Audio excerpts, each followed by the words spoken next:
Hello everyone. तो आज की इस वीडियो में हम अकाउंटेंसी के मॉडल पेपर के सारे ऑब्जेक्टिव क्वेश्चन की सॉल्यूशन को देखने वाले हैं। साथ ही हम आपको इस फाइल की पीडीएफ भी प्रोवाइड करने वाले हैं। तो बस वीडियो को स्टार्ट तक जरूर देखना। चलिए वीडियो को स्टार्ट करते हैं। तो क्वेश्चन नंबर फर्स्ट है, पूंजीगत प्रकृति की सभी प्राप्तियां दिखाई जाती है। All receipts of capital nature are shown in. तो कैपिटल नेचर के सारे रिसिप्ट को हम बैलेंस शीट में शो करते हैं। तो इसका आंसर हो जाएगा ऑप्शन नंबर बी, यानी कि स्थिति विवरण में। अब क्वेश्चन नंबर सेकंड है, अदर चंदे को दिखाया जाता है, यानी कि outstanding subscription are shown in. तो आउटस्टैंडिंग सब्सक्रिप्शन को हम एसेट की तरह ट्रीट करते हैं और इसे हम एसेट साइड में शो करते हैं। तो इसका आंसर हो जाएगा ऑप्शन नंबर ए, यानी कि संपत्ति भाग में। अब क्वेश्चन नंबर थर्ड है, निम्नलिखित में से कौन लाभ ना कमाने वाली संस्था नहीं है? इनमें से कौन एनपीओ का एग्जाम्पल नहीं है? तो महाविद्यालय, खेलकूद क्लब और अस्पताल, ये तीनों एनपीओ के एग्जाम्पल हैं, जबकि मारुति उद्योग एनपीओ का एग्जाम्पल नहीं है। तो इसका आंसर हो जाएगा ऑप्शन नंबर सी, यानी कि मारुति उद्योग। अब क्वेश्चन नंबर 4 है, एक संस्था द्वारा प्राप्त चंदा है। Subscription received by an organisation is. तो एक ऑर्गेनाइजेशन द्वारा रिसीव सब्सक्रिप्शन एक रेवेन्यू रिसिप्ट होता है। तो इसका आंसर हो जाएगा ऑप्शन नंबर बी, यानी कि आयगत प्राप्ति। अब क्वेश्चन नंबर 5 है, निम्नलिखित में से कौन सा अलाभकारी संगठन है? इनमें से कौन एनपीओ का एग्जाम्पल है? तो टाटा स्टील, एयर इंडिया और जेट एयरवे, ये तीनों एनपीओ के एग्जाम्पल नहीं है, जबकि बिहार एकेडमिक काउंसिल ये एनपीओ का एग्जाम्पल है। तो इसका आंसर हो जाएगा ऑप्शन नंबर फर्स्ट, यानी कि बिहार अकादमिक परिषद। अब क्वेश्चन नंबर 6 है, एक क्लब द्वारा प्राप्त आजीवन शुल्क है, यानी कि life membership fee received by a club is. तो एक क्लब द्वारा प्राप्त आजीवन शुल्क पूंजीगत प्राप्ति होती है। तो इसका आंसर हो जाएगा ऑप्शन नंबर बी, यानी कि कैपिटल रिसिप्ट। अब क्वेश्चन नंबर 7 है, गैर व्यापारिक संस्थाओं में देयताओं पर परिसंपत्तियों के अधिक को कहते हैं, यानी कि the excess of assets over liabilities in non trading concern is termed as. तो जब एसेट्स ज़्यादा हो जाता है और लायबिलिटी कम होता है, तो उस केस में उसे हम कैपिटल फंड के नाम से जानते हैं। तो इसका आंसर हो जाएगा ऑप्शन नंबर ए, यानी कि पूंजी निधि। अब क्वेश्चन नंबर 8 है, चालू वर्ष के दौरान अग्रिम प्राप्त चंदे हैं, यानी कि subscription received in advance during the current year is.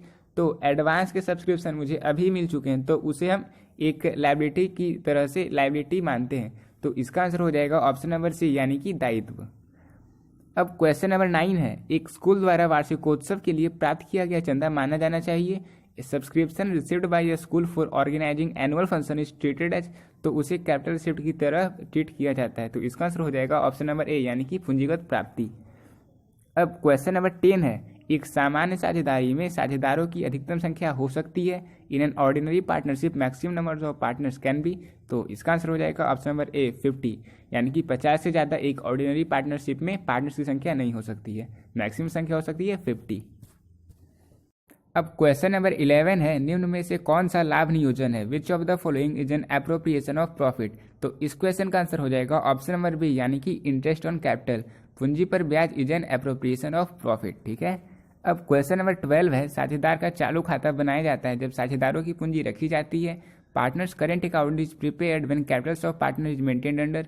तो जब फिक्स्ड बेसिस पे पार्टनर्स के अकाउंट को मेंटेन किया जाता है, तो उस केस में पार्टनर्स कैपिटल अकाउंट और पार्टनर्स करेंट अकाउंट दोनों को बनाए जाते हैं। तो इसका आंसर हो जाएगा ऑप्शन नंबर बी, यानी कि स्थायी आधार पर। अब क्वेश्चन नंबर 13 है, साझेदारी सहने के अभाव में साझेदार हकदार नहीं है। In the absence of partnership deed partners are not entitled to receive. तो जब पार्टनरशिप डीड नहीं होता है, तो उस केस में पार्टनर्स को ना ही सैलरी मिलती है, ना ही कमीशन मिलता है और ना ही इंटरेस्ट ऑन कैपिटल मिलता है, यानी कि कैपिटल पर इंटरेस्ट नहीं मिलता है। तो इसका आंसर हो जाएगा ऑप्शन नंबर बी, यानी कि ऑल ऑफ द एबव। अब क्वेश्चन नंबर 14 है, यदि समान मासिक राशि प्रत्येक माह के शुरू में आहरण की जाती है, तो कौन से समय को ध्यान में रखा जाएगा? What time would be taken into consideration if equal monthly amount is drawn at the beginning of each month. तो इसका एक फॉर्मूला होता है, जो मैंने जब वीडियो को चैप्टर वाइज कवर किया था, तो उस टाइम मैंने कंप्लीट एक्सप्लेन किया था। तो उस वीडियो को देख लेना, आपको सारा चीज़ अच्छे समझ आ जाएगा। फिलहाल आंसर बता देता हूँ। इस क्वेश्चन का आंसर होगा 6.5 मंथ्स। ठीक है। अब क्वेश्चन नंबर 15 है, जब आहरण का समय ना दिया हो तो आहरण पर ब्याज लगाया जाता है।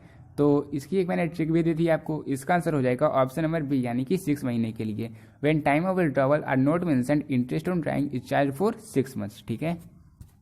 तो क्वेश्चन नंबर 16 है, साझेदारों की पूंजी स्थायी होने पर कौन से खाते खोले जाते हैं? Which account is opened when the capital R fixed. तो मैंने आपको पहले ही बता दिया, जब कैपिटल फिक्स रखा जाता है, तो उस केस में कैपिटल और करेंट अकाउंट दोनों को खोला जाता है। तो इसका आंसर हो जाएगा ऑप्शन नंबर डी, यानी कि पूंजी और चालू खाते। अब क्वेश्चन नंबर 17 है, साझेदारों के आहरण पर ब्याज है। Interest on drying of the partner is. तो जब ड्राइंग पर इंटरेस्ट लगाया जाता है तो पार्टनर्स बिजनेस को इंटरेस्ट के रूप में पैसे देते हैं, इसलिए ये बिजनेस को प्रॉफिट होता है। तो इसका आंसर हो जाएगा ऑप्शन नंबर बी, यानी कि व्यवसाय के लिए लाभ, प्रॉफिट टू बिजनेस। अब क्वेश्चन नंबर 18 है, परिवर्तनशील पूंजी खाते को क्रेडिट किया जाता है। Fluctuating capital account is created with. Option है interest on capital, profit of the year, remuneration of partners. तो इन तीनों को फ्लक्चुएटिंग कैपिटल अकाउंट में क्रेडिट किया जाता है। तो इसका आंसर हो जाएगा ऑप्शन नंबर डी, यानी कि ऑल ऑफ द एबव। अब क्वेश्चन नंबर 19 है, साझेदारी अनुबंध में परिवर्तन का परिणाम है change in the partnership agreement result into. तो पार्टनरशिप एग्रीमेंट के चेंज होने पर उसे हम रिकंस्टिट्यूशन ऑफ पार्टनरशिप फर्म के नाम से जानते हैं। और ये सारे क्वेश्चन मैंने अपने चैप्टर वाइज की वीडियो में कवर कर लिए थे, तो आप लोग देख सकते हो कितने क्वेश्चन मेरे इंपॉर्टेंट थे। ठीक है, तो इसका आंसर हो जाएगा ऑप्शन नंबर ए, यानी कि फर्म का पुनर्गठन। अब क्वेश्चन नंबर 20 है, 3 साझेदारों का बराबर लाभ अनुपात है, equal profit ratio of 3 partner. तो इसका आंसर हो जाएगा ऑप्शन नंबर सी, यानी कि 1:3, 1:3 और 1:3। अब क्वेश्चन नंबर 21 है, ख्याति एक संपत्ति है, गुडविल इज एन। तो गुडविल बहुत ही वैल्यूएबल एसेट है, तो इसका आंसर हो जाएगा ऑप्शन नंबर डी, यानी कि मूल्यवान संपत्ति। अब क्वेश्चन नंबर 22 है, अधिक लाभ से आप क्या समझते हैं, what do you mean by super profit. तो जितने भी ऑप्शन दिए हुए हैं उनसे हम सुपर प्रॉफिट को कैलकुलेट नहीं कर सकते, तो इसका आंसर हो जाएगा ऑप्शन नंबर डी, यानी कि इनमें से कोई नहीं। अगर आपको गुडविल की कंप्लीट एक्सप्लेनेशन देखनी है, जहां आपको ऑब्जेक्टिव, सब्जेक्टिव और न्यूमेरिकल तीनों टाइप के क्वेश्चन मिल जाएंगे, तो आप हमारी चैप्टर वाइज कवर्ड वीडियो को देख सकते हो। प्लेलिस्ट में जाकर आप हमारी सारी वीडियो को देख सकते हो। अब क्वेश्चन नंबर 23 है, एकाकी व्यापार में ख्याति का मूल्यांकन आवश्यक नहीं है। The valuation of goodwill is not necessary in sole trading on selling the firm. व्यवसाय बेचने पर हमें मूल्यांकन करने की आवश्यकता नहीं होती ख्याति की, तो इसका आंसर हो जाएगा ऑप्शन नंबर ए। अब क्वेश्चन नंबर 24 है, साझेदार के पूंजी खाते को क्रेडिट किया जाता है। The partners capital account is created with. तो इंटरेस्ट ऑन कैपिटल को पार्टनर्स कैपिटल अकाउंट में क्रेडिट किया जाता है, तो इसका आंसर हो जाएगा ऑप्शन नंबर ए, यानी कि पूंजी पर ब्याज से। अब क्वेश्चन नंबर 25 है, नए साझेदार द्वारा नकद में लाई गई ख्याति कहलाती है। Share of goodwill brought in cash by the new partner is called premium. तो इसका आंसर हो जाएगा ऑप्शन नंबर सी, यानी कि प्रीमियम। अब क्वेश्चन नंबर 26 है, दायित्व में कमी है, डिक्रीज इन द लायबिलिटीज। तो जब लायबिलिटी घटता है तो बिजनेस को गेन होता है, तो इसका आंसर हो जाएगा ऑप्शन नंबर डी, यानी कि गेन, दैट इज लाभ। अब 27 नंबर क्वेश्चन है, एक नए साझेदार के प्रवेश के समय सामान्य संचय हस्तांतरित किया जाता है। General reserve at the time of admission of a new partner is transfer to. तब उसे ओल्ड पार्टनर्स के कैपिटल अकाउंट में उनके ओल्ड रेशियो में शेयर कर दिया जाता है, तो इसका आंसर हो जाएगा ऑप्शन नंबर बी, यानी कि पुराने साझेदारों के पूंजी खाते में। अब क्वेश्चन नंबर 28 है, एक नए साझेदार के प्रवेश पर संपत्तियों के मूल्यांकन में कमी को डेबिट किया जाता है।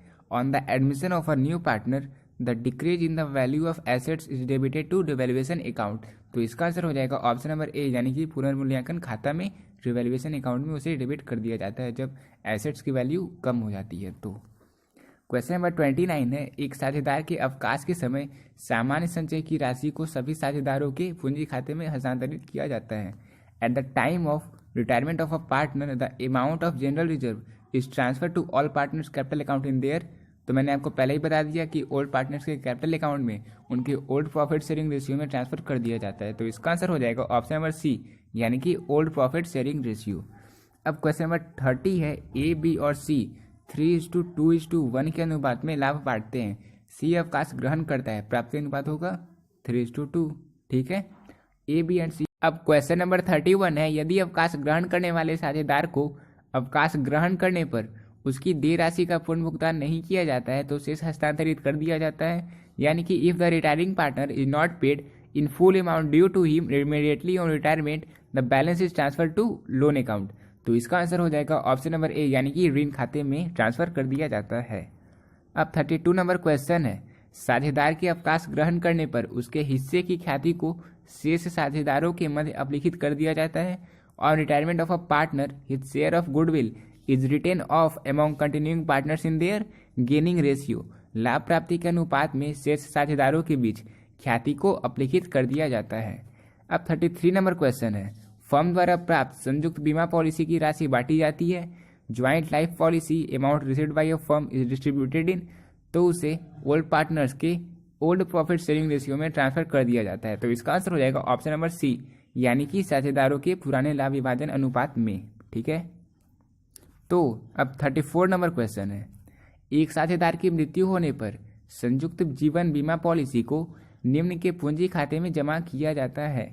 On the death of a partner the amount of joint life insurance policy is credited to the capital account of all partners including the deceased partner, यानी कि मृत साझेदार सहित सभी साझेदारों के खाते में जमा कर दिया जाता है। तो इसका आंसर हो जाएगा ऑप्शन नंबर बी। ठीक है। क्वेश्चन नंबर 35 है, किसी साझेदार की मृत्यु पर संपत्तियों के पुनर्मूल्यांकन के लाभ को पूंजी खाते में जमा किया जाता है। On the death of a partner the profit on revaluation is transfer to capital account of, तो जो जितने भी प्रॉफिट होते हैं रिवैल्यूएशन अकाउंट से उन सभी को ऑल पार्टनर सभी पार्टनर्स में ट्रांसफर कर दिया जाता है। तो इसका आंसर हो जाएगा ऑप्शन नंबर बी, यानी कि सभी साझेदार में। अब 36 नंबर क्वेश्चन है, एक्स वाई और जेड लाभ हानि इक्वल रेशियो में बांटते हैं। जेड की मृत्यु हो जाती है, एक्स और वाई का नया लाभ अनुपात क्या होगा? तो जब 3 पार्टनर्स थे तो इनका रेशियो 1:1:1 था, डिनोमिनेटर 3 था। अब जब 2 पार्टनर्स हो गए तो डिनोमिनेटर 2 हो जाएगा। तो ऑप्शन नंबर बी इसका सही हो जाएगा। ठीक है। अब क्वेश्चन नंबर 37 है, किसी साझेदार द्वारा 20,000 के दायित्व के भुगतान की जिम्मेदारी लेने पर क्रेडिट किया जाएगा on taking responsibility of payment of a liability of ₹20,000 by a partner the account credited will be. तो जब कोई पार्टनर लायबिलिटी को पे करने की रिस्पॉन्सिबिलिटी ले ले तो पार्टनर्स के कैपिटल अकाउंट को क्रेडिट कर दिया जाता है। तो इसका आंसर हो जाएगा ऑप्शन नंबर सी, यानी कि साझेदार का पूंजी खाता पार्टनर्स कैपिटल अकाउंट। अब क्वेश्चन नंबर 38 है, फर्म के विघटन पर बैंक अधिविकर्ष को हस्तांतरित करेंगे। On dissolution of a firm bank overdraft is transfer to. तो फर्म के डिसॉल्यूशन के टाइम बैंक ओवरड्राफ्ट को रियलाइजेशन अकाउंट में ट्रांसफर कर दिया जाता है। तो इसका आंसर हो जाएगा ऑप्शन नंबर सी, यानी कि वसूली खाते में। अब 39 नंबर क्वेश्चन है, संचित लाभ और संचय का हस्तांतरण किया जाएगा। The accumulated profit and reserves are transfer to.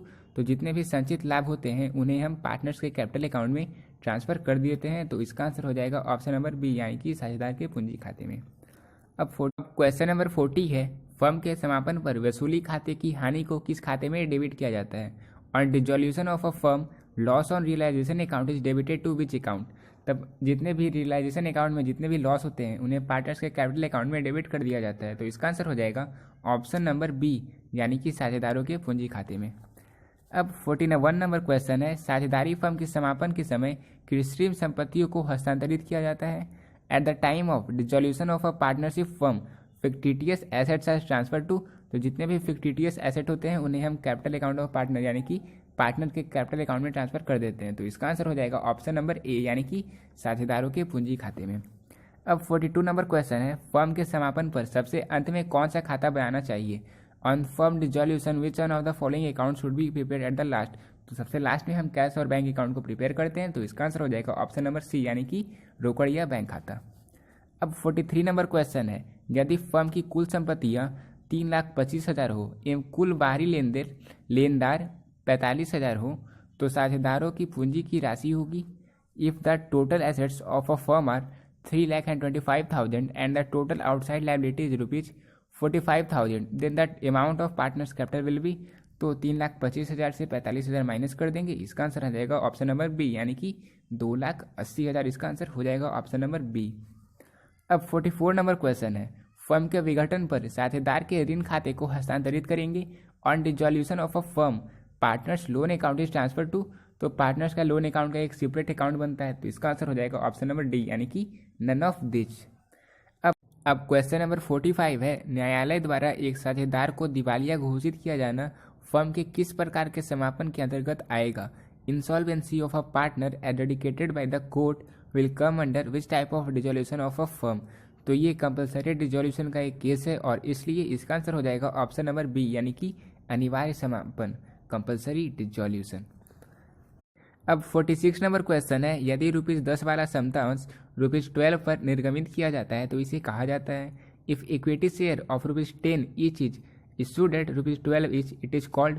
तो यहाँ पर हम देख सकते हैं, यहाँ पे जो फेस वैल्यू 10 था उसे ₹2 ज़्यादा इसे इशू किया गया है, यानी कि हम कह सकते हैं इसे प्रीमियम पर इशू किया गया है। तो इसका आंसर हो जाएगा ऑप्शन नंबर बी, यानी कि इशूड एट प्रीमियम, अधिमूल्य पर निर्गमन इसे किया गया है। अब क्वेश्चन नंबर 47 है, अंशों के निर्गमन पर अधिलाभ का उपयोग किया जा सकता है। Premium on issue of share can be used for. तो प्रीमियम पर इशू किए गए शेयर को हम बोनस शेयर यानी कि बोनस अंशों के निर्गमन के लिए प्रयोग कर सकते हैं। तो इसका आंसर हो जाएगा ऑप्शन नंबर ए, यानी कि इशू ऑफ बोनस शेयर। अब क्वेश्चन नंबर 48 है, दायित्वों की कुल राशि में सम्मिलित होता है total amount of liability side includes paid up capital. तो इसका आंसर हो जाएगा ऑप्शन नंबर डी यानी कि चुकता पूंजी। अब 49 नंबर क्वेश्चन है, अंश आवंटन खाता होता है शेयर अलॉटमेंट अकाउंट इज। तो शेयर अलॉटमेंट अकाउंट एक पर्सनल अकाउंट होता है, तो इसका आंसर हो जाएगा ऑप्शन नंबर ए यानी कि व्यक्तिगत खाता। अब 50 नंबर क्वेश्चन है, अंशों के अधिमूल्य को आर्थिक चिट्ठे के किस पक्ष में दिखाया जाता है? Premium on issue of share is shown on which side of balance sheet.